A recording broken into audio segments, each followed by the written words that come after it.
never drinking again. It's no big loss. I'm never drinking again.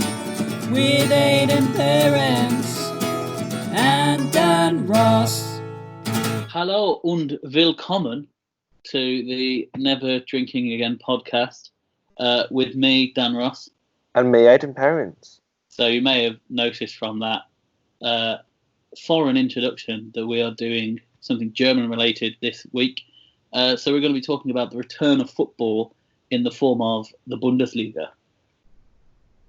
Yeah. I don't know anything about football, so this is going to be great. Well, foreign football. Well, yeah, so anyone else interested in looking at the Bundesliga? Because it's not the first league back. We've had the South Korean League and the Belarusian Premier League. It's the first of the big five leagues to return. First that I could feasibly put an acca on without feeling like I'm completely throwing money down the drain. Or completely just addicted to gambling. Yeah. So we'll have a look at some of the games that will be happening on Saturday. Having a look more, just saying what's happening.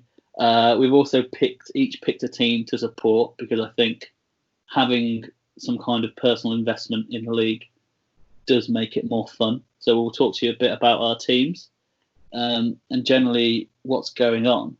But before all that, I think the first thing to say is...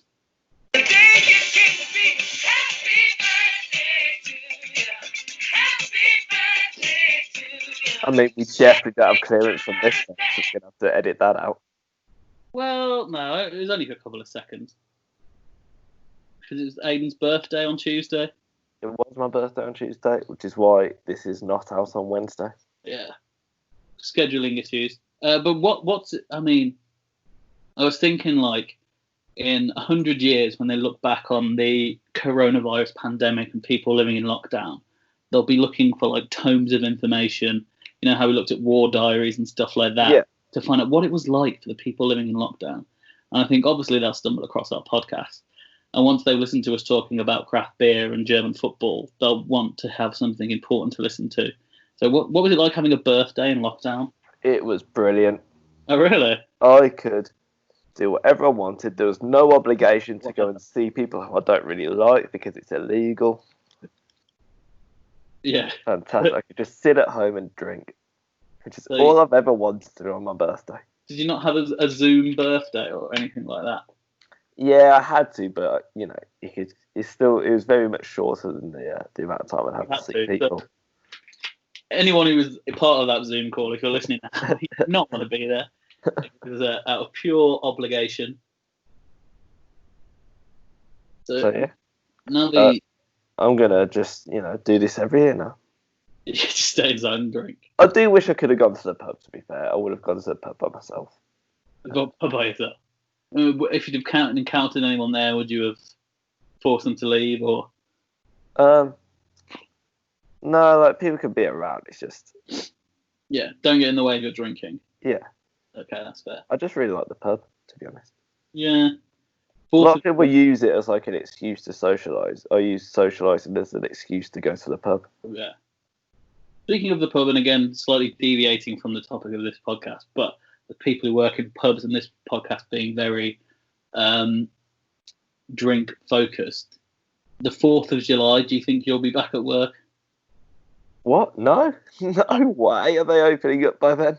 Do you think it's just because you're a smaller place that they won't open, or do you think that... Yeah, because they're going to, ask places to open. Big places, big audience especially. I think might be able to be opening if, things aren't too bad. But the place I work, you can get about 20 people crammed in. Not a good idea. And it's quite hot in there as well. Yeah, and if you did any less, really, if you had social distancing laws, we couldn't be able to turn a profit. We'd have to have like 4 or 5 people in. Yeah.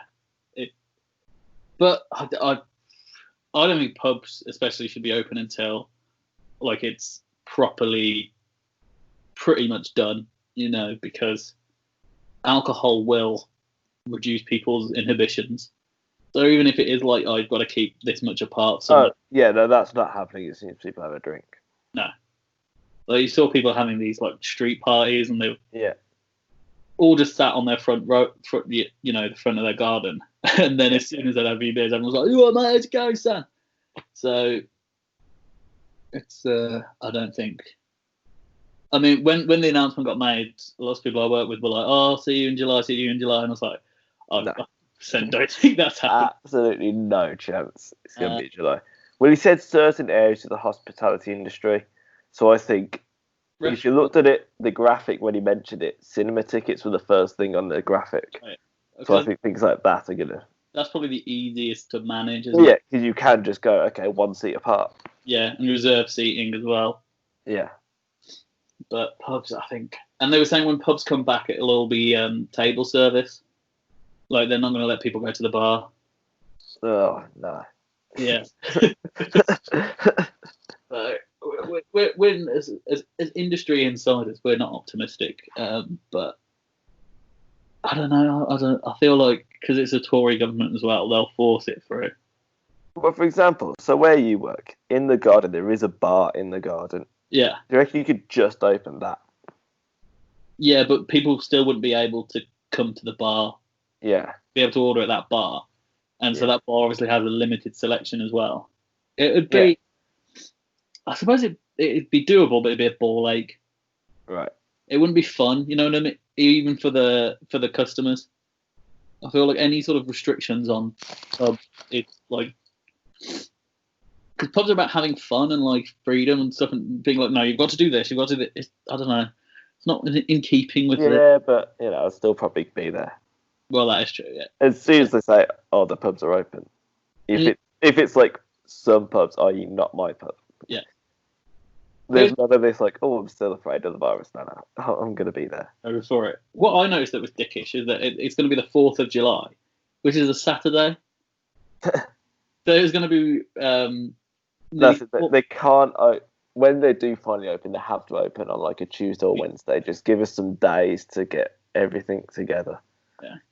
4 months of no pub. And then just... It's Saturday. It's probably going to be lovely weather. Yeah. It's just going to kill everyone. But we shall see. It's all... I mean, you can't really predict anything that's going to happen because no one knows. No. Like, even the experts don't really know what's going on. So to predict any time frame on things is hard. But like British people want time frames, so I think that's why they've put some on. Yeah, because I do see people criticise him for not giving a time, and I was like, criticising what you like, but that's literally he's just going, we don't know what's going to happen. Yeah. Which I think is better than going, yeah, we'll be open then, and then, it being worse. Because I've seen some people on like Facebook or like having a go at companies being like, well, when can I come in? It's like, it's not. We don't know. We have literally no say. This is a brand new thing. We have no idea what's happening. Like, I remember when it started and still being at work, people calling up and it's like, oh, is my booking still going to be okay? And it's like, I don't know. I am a barman. Call the tea. Like, I have no fucking idea. Obviously, I didn't say that, but I just thought it. Should we talk about football? Lockdown chat for today. So we'll move on to talking about German football and the Bundesliga, which starts again on Saturday, the 16th. If you're listening in the future, it's May the 16th. Saturday the 16th is when the Bundesliga will start. A full card of fixtures, mostly being played on Saturday. Got 2 games on Sunday and 1 on Monday, so a nice weekend of football. Should we talk about our teams that we've picked? Yeah, go on. Tell us who you're going for. So I'm going for... I'm going to do the correct pronunciation because I'm pretentious. Union Berlin, or Union Berlin if you were going for an anglicised version. So it's their first season ever in the Bundesliga. They're a team from the east of Berlin. So obviously a lot of history in terms of what they've been through as a people, being from that part of Germany. They're a very left-wing hipstery team, which is obviously why I picked them. They said they're a club formed by punk students and dissidents, so I think that's me to a T. You're not a punk. I'm punk as fuck. So yeah, there's lots of cool things around them. I've made a few notes and I'll just kind of read them out as I go along. One of the ways that links them to the team I support in England, Warsaw, is that they're one of the they're probably the only team in the Bundesliga that has absolutely nothing to play for with these remaining 9 games.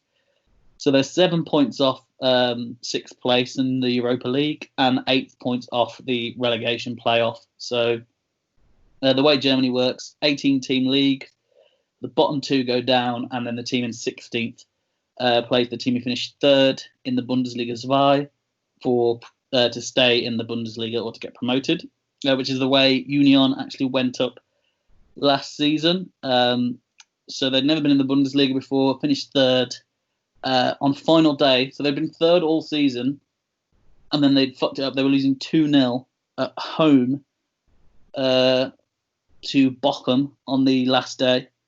And then they scored 2 goals in the last 10 minutes to wrap up 3rd, which is apparently a very Berlin thing to do. Apparently it's very they say, I've been watching a lot of documentaries on Berlin and Union because it's just cool. I mean, the act of doing is it cool? The act of doing that isn't cool, but Union is cool, and the history of Berlin is very interesting. And they say Berlin is like the least German city. They're very haphazard and laissez-faire and just chill. And so they've got this airport they built, which just hasn't been built, which they say is very not German. And they say the football teams always start really well and then just fade off. Because Berlin's an interesting one, because obviously, capital city and all that, but it doesn't have a big team. Yeah. They get that in Europe sometimes. Obviously, France, PSG have only recently become a big team, yeah.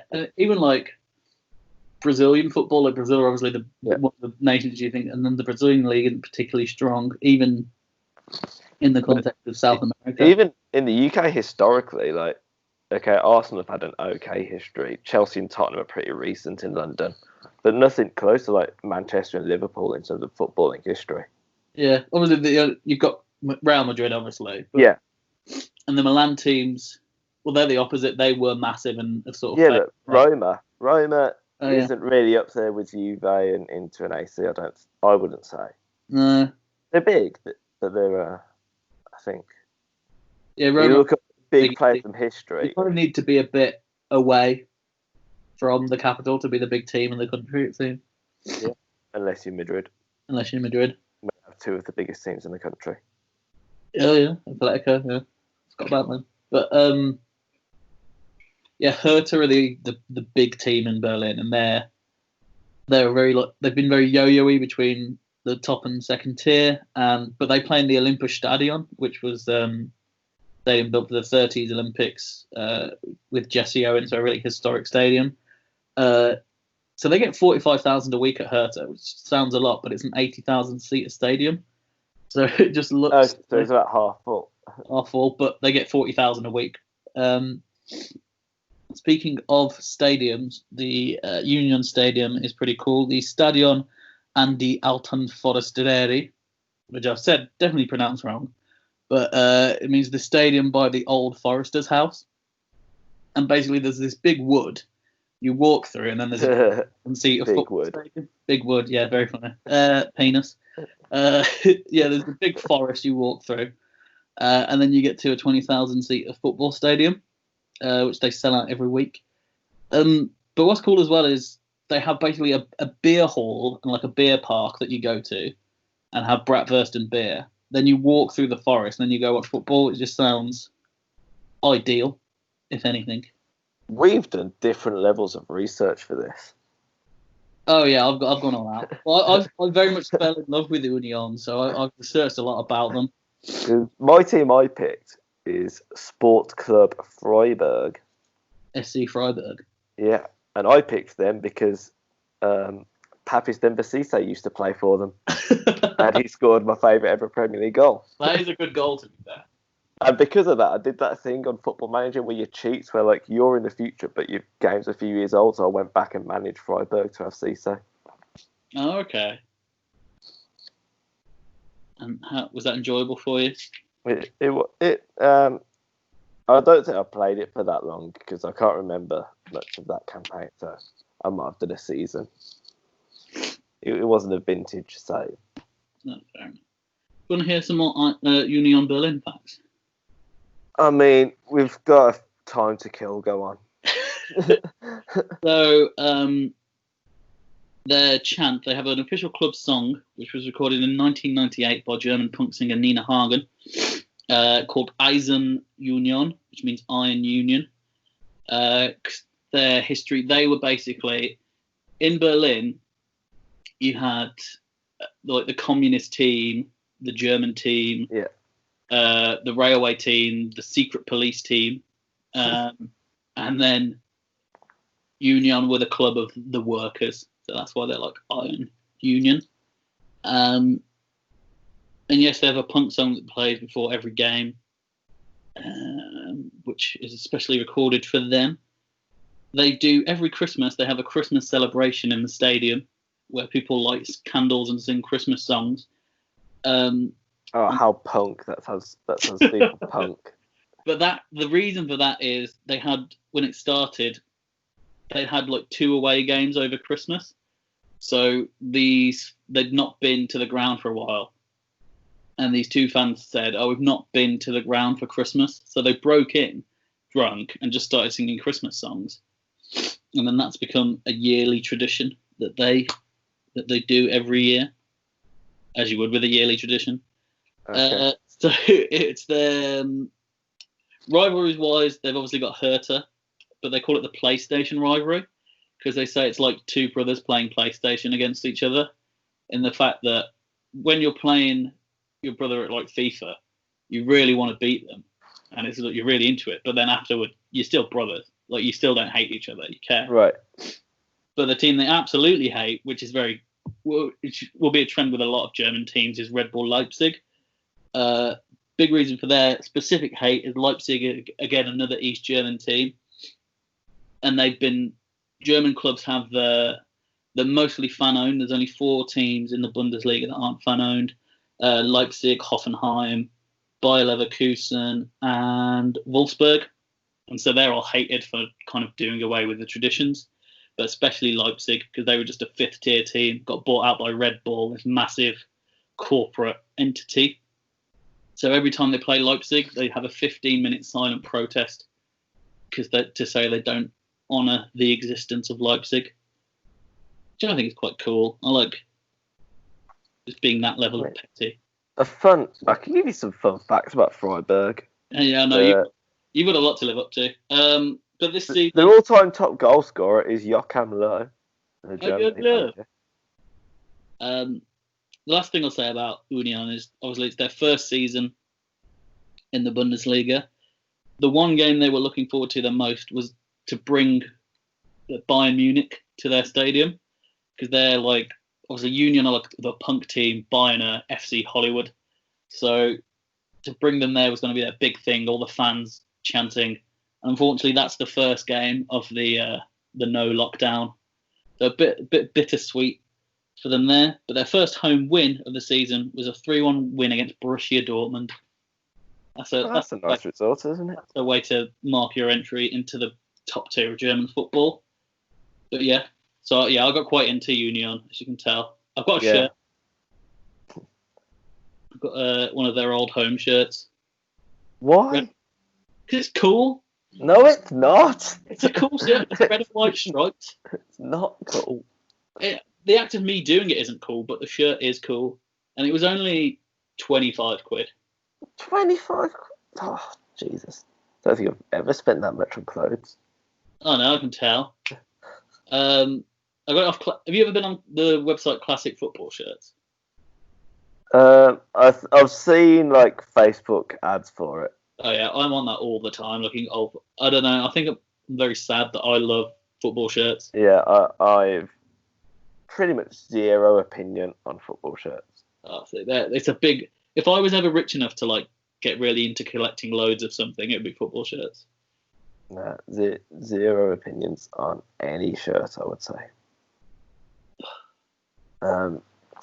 Freiburg. So Freiburg. I will get into Freiburg, I think, because they're in an interesting position in the fact they're 1 point off the Europa League place. Yeah. They're sitting in 8th at the moment. 6th gets you into Europa League. And Yeah, 1 point off. Better goal difference to the team, which are currently 6th, which is Schalke. Schalke 04. So there's quite a lot to play for then. In fact, their team chant translates as "We go down, we go up, we go into the UEFA Cup." Oh, that's quite cool. It's very similar to. That's kind of my immediate thought when you said that with baggies, because they're boing boing, going up and down. Yeah, because they've basically Freiburg. They go up and down all the time, and then they do get into the UEFA Cup a surprising amount. Yeah, they're a team I'm definitely, from watching European football, aware of, and I didn't realise they were quite so yo-yo. Yeah. Well, they got into the Bundesliga. The most recent time they got promotion was 2015-16 season. They've been there a while. 16-17 was their first season in the Bundesliga, most recently. Yeah. And then they were in the Europa League in the 17-18 season. Yeah, up the berg. Yeah, so they do really go up and down. Yeah, my main thing, they also had Soyuncu who now plays for Leicester. Oh, really? He's good. He's decent here, to be fair. Yeah, he's their biggest sort of received. Because he was when Leicester bought him. It was like they spent quite a bit on him and then just never played him because I think they were anticipating Maguire being sold. Yeah. And then he didn't get sold till the season after, and then Soyuncu started playing in his class. Yeah, he's very good. Yeah, Joachim Low, Soyuncu, Papis Cisse, what's not to like? Yeah, what a bunch of lads. So you mentioned there Freiburg are in the hunt for Europe. Yeah.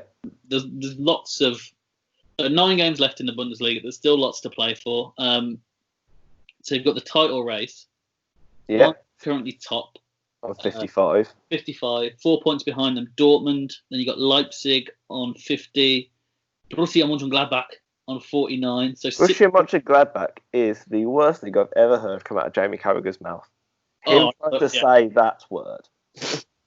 I think it was him or McManaman who said Alberto Moreno once in a Scouse accent, and that was amazing. Alberto Moreno. And who was it that? It was Michael Owen said Lewandowski once. I can't remember what he said, but it was a massive butchering. I know, and he also said he called Aubameyang a baddie man when he was playing for Dortmund. So yeah, lots of difficult pronunciations in the Bundesliga, which is part of the charm, I feel. So Gladbach 49, 6 points between first and fourth, much tighter than it is in the Premier League. Then at the top, yeah. At the top, yeah. You've got the battle for Europe. So fourth gets you into the Champions League. Sixth gets you into the Europa. So you've got Mönchengladbach 49, Bayer Leverkusen 5th on 47. Bit of a gap then. Schalke 37 in that Europa League spot. The teams chasing them. You've got Wolfsburg 36, Aiden's Freiburg 36, Hoffenheim 35, Köln 32. Then you've got Union in 11th, who aren't really playing for anything, in 30th. Then Eintracht Frankfurt 28 in 12th. A game in hand. They could kind of really pull themselves out of being in any danger of relegation this weekend. Hertha 13th on 28, Augsburg 14th 27, Mainz 15th 26, Fortuna Dusseldorf in the playoff spot. So if they finish there, they then have to place third place in the Bundesliga. Zwei for a place in the Bundesliga on 22. Werder Bremen, who have spent 56 seasons in the Bundesliga, they're in the relegation zone on 18 points, but do have a game in hand. And then the team who have pretty much got no chance of staying up, Paderborn on 16 points. They need to get 10 points from the final 9 games to stay up. Yeah, it's a tough ask. And that's providing that all the other teams lose every game. Yeah, it's gonna be difficult for Paderborn. I think it's generally accepted that they are going down. Yeah. And you've got a nice race between Werder Bremen and Fortuna Dusseldorf for the playoff spot, and then Fortuna and Mainz maybe could be battling out as well. You mentioned beforehand we were talking about like what teams we were going to support. And you were recommended by some quiz that you should support Werder Bremen. Yeah, because it was a sort of based on who you support in the Premier League. So as a Villa fan, it's kind of a team that used to be good, but now is shite. Yeah. And Werder Bremen down there in 17th, 6 points off safety. I do feel for them because I'm fully aware what it's like to watch your team be quite good and then it goes to disaster. Yeah, I mean, when you were growing up, Villa were a big Premier League staple. Yeah. And It was literally, even when we were struggling, every season was, too big to go down. So imagine now you're just thinking, this is not what I signed up for. Yeah, exactly. At least as a Warsaw fan, we've always been shit. Yeah. The occasional glimpses of glory, which are quite nice, but used to hardship. Yeah, but grew up watching them in the UEFA Cup and stuff. Yeah. Regularly going on sort of League Cup and FA Cup runs. Yeah, you had a few cup finals. Yeah, I mean, we did get League Cup final this year. Yeah. Was that this season? Yeah, it was, wasn't it?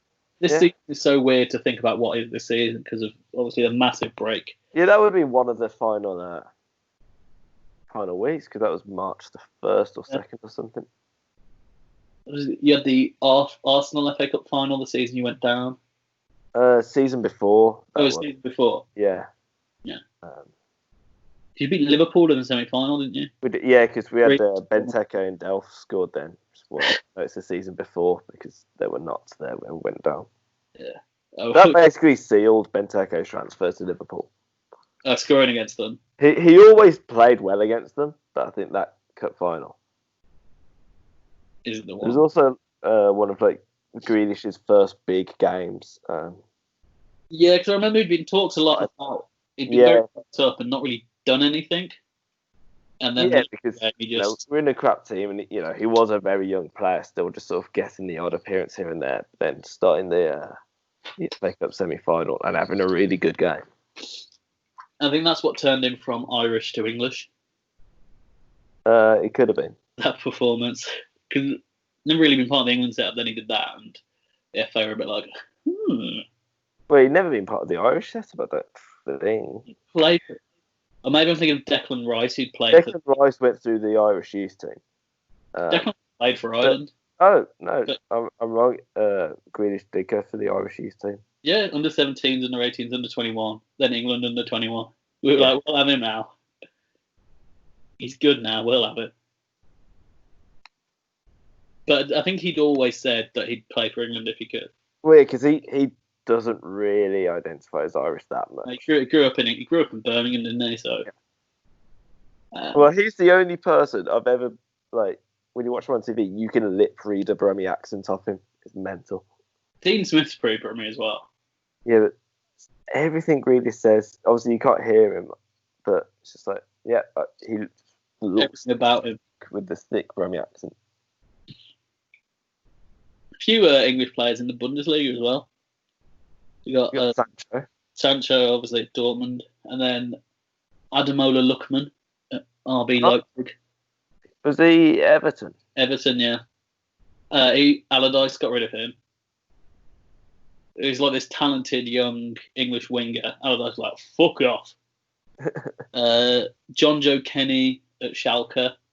They've also bought a winger from Man City that Man City didn't want, who's actually going to turn out to be very good. So just copying what Dortmund did with Sancho.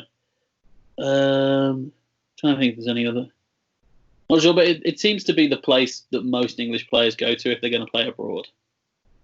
Imagine the setup's quite. Yeah, well, I think their football isn't like a million miles different to the English style. Yeah. Whereas obviously, if you go Italian football's quite different. Spanish football can be quite different. And the climate as well is going to be quite different, which could be quite. Yeah. Hard if you're playing football. Big thing about Germany that has over every other league, well, every other sort of the big league is because the majority of the clubs are fan owned. They say that there's not this separation between fan, club, players. It's just the club. Like everyone's in it together. Right. Quite nice. Because sometimes you hear like Arsenal fans talking, and they'll be like, "Oh, the club's doing this. The club's doing this." Excuse me.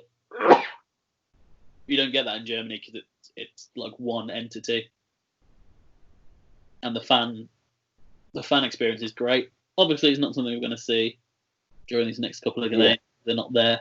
Well, no, they are known for their good support. Yeah. Even I was looking up Union, they had 100% attendance at every game, and they're notoriously very loud.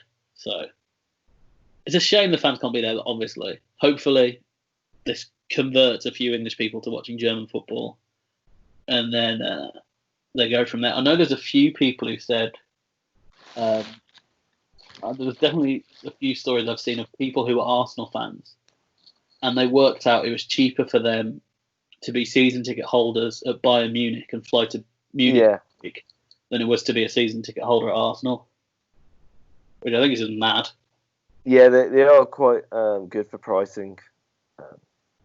Yeah, they've got a different attitude towards football. It's not about going and having a fight. No, it's about being there for your club. One team, one dream. Well, I'm quite interested in the sort of the relegation promotion way to do that. With the playoff, yeah. Yeah, because there is something weird in England where you can finish 6th in the Championship and get into the Premier League. I mean, you finished 5th, didn't you? Yeah, we finished 5th. But it's kind of like if you finish 3rd, you then get a chance, and if you finish 3rd bottom in the Bundesliga, you get a chance to stay up. Because there's been some teams in the Premier League that finished 3rd bottom and they've been a lot better than 19th and 20th. Because it is kind of like, if you're going to be in the Premier League, beat a Premier League team. Yeah, I quite like that. It's like we're taking your place. Yeah. So if you beat them, fair enough. If you don't, then they deserve to stay. Yeah, you're not good enough. Yeah, I would actually be in support of that system, even though it means Villa wouldn't have got promoted. Yeah. But in support of the system. Some seasons the bottom 3 are so shit that you're just like, you all deserve to go down. Yeah, but in that case, then the 3rd will probably lose to the 3rd in the Championship.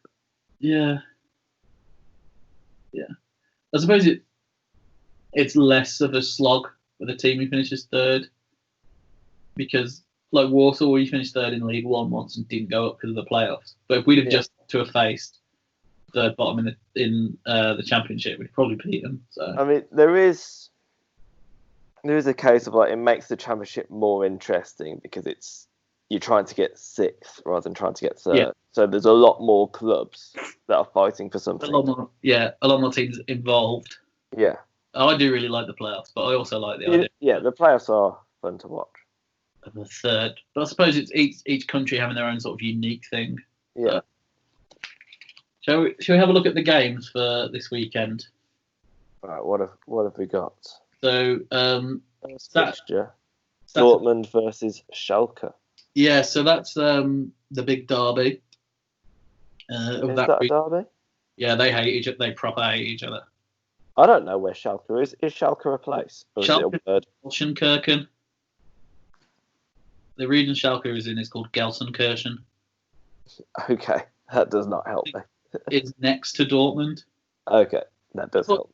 I think it's a regional thing why they hate each other, but yeah, they proper hate each other. So, when Kevin Prince Boateng, he'd gone on loan to Dortmund from wherever he was, and then he got a transfer and he went to Schalke, and like Klopp texted him saying, please, anywhere but Schalke. Because the hatred runs that deep. So that'll be a big derby. Again, it's a shame if one that won't be attended by fans, because Dortmund is obviously famous for the yellow wall. Fans and the atmosphere. The big yellow wall of standing fans. Augsburg-Wolfsburg, another game on Saturday. Wolfsburg going for Europe. Augsburg trying to get out of the relegation battle. Fortuna Düsseldorf versus Paderborn. That's a big game for There's a dogfight, isn't it, at the bottom? Well, yeah, it's really. Oh, Paderborn are out. It's more for Fortuna. Yeah, if they don't win that, you'd be looking at who's finishing third in the second tier. Yeah. Leipzig, Freiburg, again a game with Championship and European connotation. Yes, I would fancy Leipzig for that. Yeah, Leipzig. If you watch them against Spurs this season, they're a very good side. So that was when they had Haaland. No, Haller was at Frankfurt, Eintracht Frankfurt. Was he? Yeah. Haaland. Oh, Haaland. I thought you said Haller. I don't know who Haller is. Haller plays for West Ham, and he was part of the team. Oh, yeah, him. Frankfurt to the Europa League semi-final. No, I meant Haaland. Early. Oh no, he was Salzburg, the other Red Bull. Yeah, the other Red Bull baddies. Yeah. He was a Red Bull something. But he scored in every goal in Europe. He was ridiculous. Yes. Now he's at Dortmund, who are playing Schalke on Saturday. He's also continued scoring. I think he's still on more than a goal a game for his Dortmund career. Is it? Yeah. Because they had Alcacer as well, who's like a good striker. Yeah. But in his first 3 games, he scored 10 goals, I think. It's something ridiculous like that. And he didn't start some of them as well. He came off the bench. Yeah, I think his debut, he came off the bench and scored a hat-trick. Yeah, standard. That's what I'd do. That's what you want to do when you arrive at a new club, though. That's like the perfect... Yeah. That's what he woke up, like, having his shower in the morning. That's what he was imagining doing. Yeah, especially coming off the bench as well. That makes it a bit more romantic, like, because you get your own introduction and then you smash it. It's the antithesis of Jonathan Woodgate. Scoring an own goal and getting sent off in your debut. What was it? Hoffenheim Hertha. Versus Hertha. Yeah, what's that? That'll be Europe and relegation. Both teams kind of... If Hoffenheim win and Hertha lose... They're both... I mean, Hoffenheim could get Europe. Yeah, and Hertha, they lose and other good results go against them. It's unlikely. Yeah. And then there's 6 points clear, 9 games left. And then Eintracht versus Borussia Mönchengladbach. Again, one just for Mönchengladbach with Europe, and maybe even a late charge for the title if they could put a really good run together. But probably just beyond them. And then on Sunday, Köln versus Mainz. Again, Köln. If Mainz win, Köln was one I was looking at choosing just because I've been to Cologne. And they have good beer as well. Well, I think every club in Germany probably has good beer. Yeah. They just weren't that interesting. Yeah. But Mainz, if they win... They've got a goat on the badge, which is kind of fun. That's quite cool. Yeah, Mainz, if they win, and if Fortuna lose on Saturday, then Mainz win on Sunday. That's a big one in the relegation scrap. And then the big one on Sunday, the one everyone's going to be watching, Union Berlin hosting Bayern Munich. Obviously... That's going to be Bayern Munich, isn't it? Well, you say that, but Union beat Dortmund at home. And this is probably the perfect time to be playing. I wonder what the players' fitness will be like, because obviously they haven't been able to train as they usually would. Yeah, and it's been... They went into lockdown a bit before us, didn't they? So it's probably been 7-8 weeks. It's almost like they need to have a pre-season. Yeah. A few pre-season friendlies. Yeah. It's like an 8-week break, which is almost the length of... I'm going to be thinking there's going to be a fair few injuries this weekend in the Bundesliga. Yeah, that's potential. There's also a bit of an issue with it. One of the teams in the second tier aren't playing because they said all their squads got coronavirus. So how long we will have football back, I think, is up in the air. But literally, they obviously all the players, all the staff, all the coaches, and everyone needs to be tested every week. Yeah, before every game. Yeah, because you think, it's just the players. And then if this one person is as positive, because obviously they've got lives outside of it, they've got families that will be going out that they live with. One of them gets it, right? Game off. Because you think, or they have to go down as injured, which seems unfair when it's such a prevalent thing. Yeah, because you'd think, it's only 22 people, but then when you start adding it up, you've got the ref, four officials, manager, coaches, physios, 7 subs a team. subs, the people running the cameras and media for everything. The coach bus drivers, the kit Yeah. man, the chefs at the ground that do the food for the players. Yeah. So it adds up. They reckon it'll be about 200 people will be at each game. That's a lot. Like, if you went, oh yeah, we're not doing public gatherings, but 200 people are fine, you'd be like, well, hang on a second. Yeah. But it's in a... Why can't I do my comedy gigs to 2 people? Yeah. Suppose that wouldn't raise public spirits, though. Yes, it would. Did you see Danny Rose's tweet? He was he's furious about the idea of coming back, isn't he? He said, I don't give a fuck about the public morale, which I quite liked as a... I mean, it's a fair point. He's right. I don't care about the morale. I care if people are going to die or not, which is a fair point. Yeah, but I do want football back, though. But at the same time, I tell you what, guys, I'll play for Villa if you're not. I'll go play left back for Newcastle if they. They bring back the Premier League, but only made up of people who are fine with playing football. Like, yeah, Danny Rose is out. I'm in. So, yeah. And it's done purely on a raffle, so you don't get to pick. Like, everyone in the country who's willing to play in the Premier League puts their name forward, and then they raffle it out. Not even choosing position. It's just like, oh, no, we play winger. Now I'm centre back. And now up front for Man City, Beryl. Yeah, I'll get stuck out wing for like Liverpool and have to do loads of running. I'm like, yeah, listen here, mate. I'm sorry, this is not happening. You're gonna have to jig your tactics around a bit, mate. I'm not Sadio Mane. Build around me. That's what you're gonna say. Listen, Jurgen. Jurgen, come here, lad. Give you a bit of advice. Build this team around me. You might actually win something. Be the one way that Liverpool will end up not winning the league is if.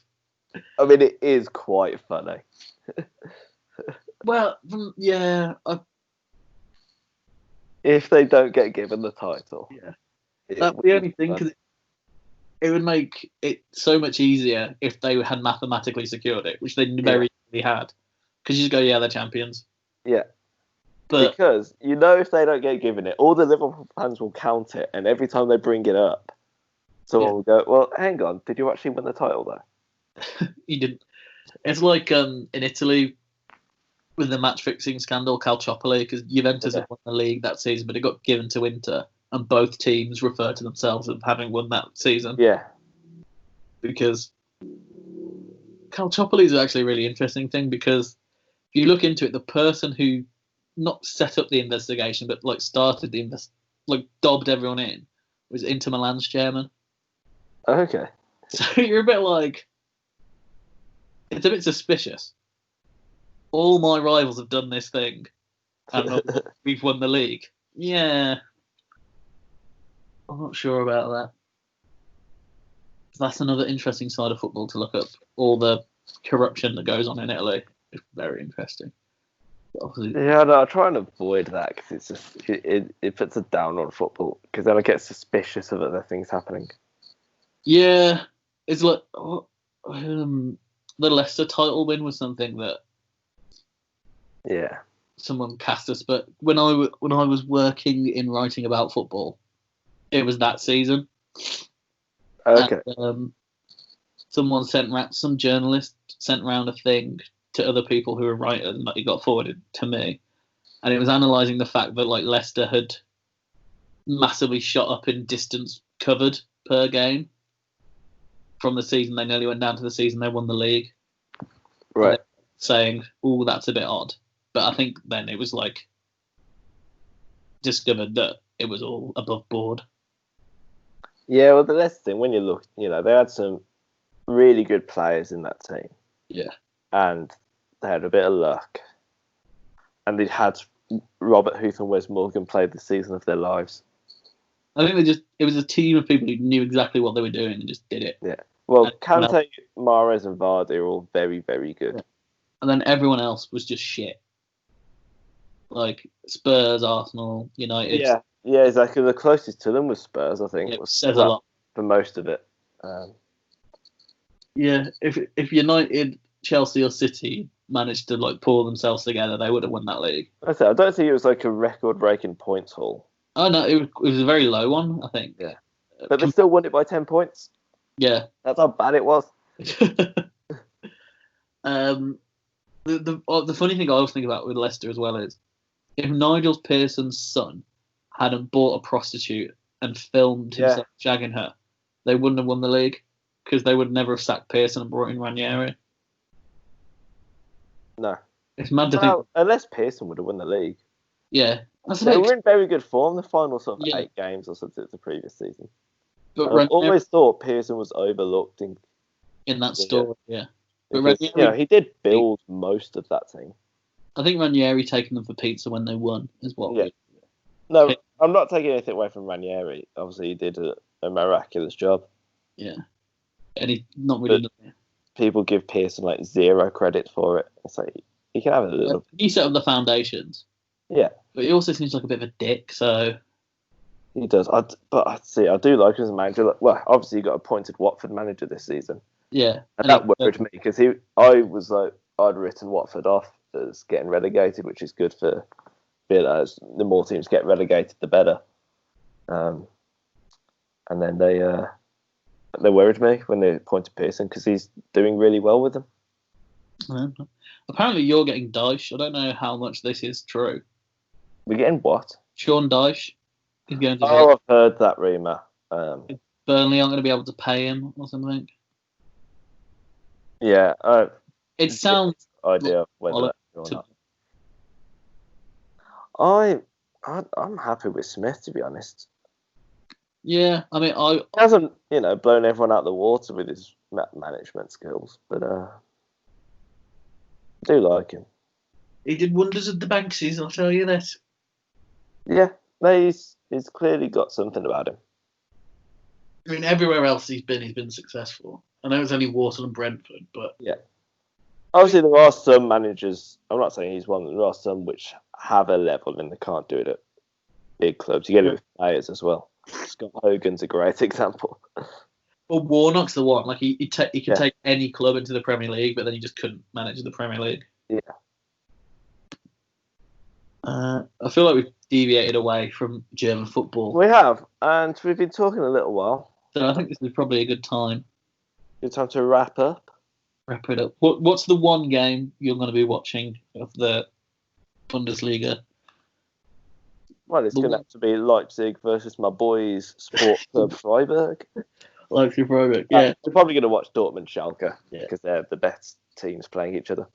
Dortmund Schalke is the one on Saturday, and then obviously Sunday, Union versus Bayern. Yeah. 2 very diametrically opposed teams. It's going to be very fun. To be honest, I might just watch all of it all weekend. Yeah, I'm going to watch every game. We got a 2:30 game, we got a 5:30 game on Saturday, 2:30 and 5 o'clock on Sunday, and then Monday night as well. The only problem with the late kickoff on Saturday is, of course, Eurovision. But that's not on. Eurovision, the BBC is showing a show at 6 where you're voting for your favourite ever Eurovision song. And then at 8, it's called Shine the Light, which is a version of Eurovision. But they're only showing 30 seconds of each song. So what I would recommend to people is to watch the YouTube Eurovision show tonight, which is showing... Well, they had one on Tuesday which showed half the songs, and one tonight which is showing all the rest of the songs. Why don't we do a Eurovision episode? We could do a Eurovision episode. Should we do that? Is that going to be the next episode? Why the hell not? Cool. So, listen next week for our reaction to this Eurovision, the songs of this Eurovision. And then I think it's more... we'll talk about Eurovision in general. Yeah. Favourite things about it. I have a lot to say. I fucking love Eurovision. So okay. I'll have a lot to say. But that's what you've got to look forward to next week. In the meanwhile, thank you for listening. Cheers, guys. And we'll see you next week. Have a good one. All right, geezers. See you later. Take it sleazy. Goodbye. I'm never drinking again. It's no big loss.